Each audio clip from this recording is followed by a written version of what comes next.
আমি যখন গতবার পীরগঞ্জে এসেছিলাম আমি আপনাদেরকে কিছু ওয়াদা করেছিলাম। আমি ওয়াদা করেছিলাম যে রংপুর ডিভিশন হবে। আওয়ামী লীগ সরকার রংপুরকে ডিভিশন করেছে।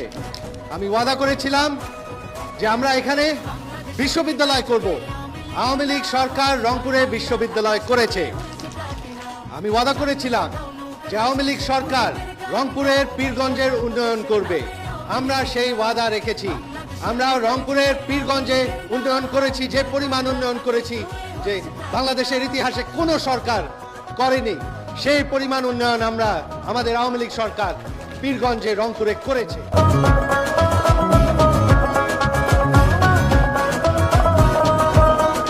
দিনটি ছিল 23শে জুন 1949, জাতির পিতার আওয়ামী লীগ জন্ম নিয়ে ছয় আকাশ। ও রাষ্ট্রভাষা বাংলা হলো, বাংলাদেশটা স্বাধীন হলো, সবই তো হতে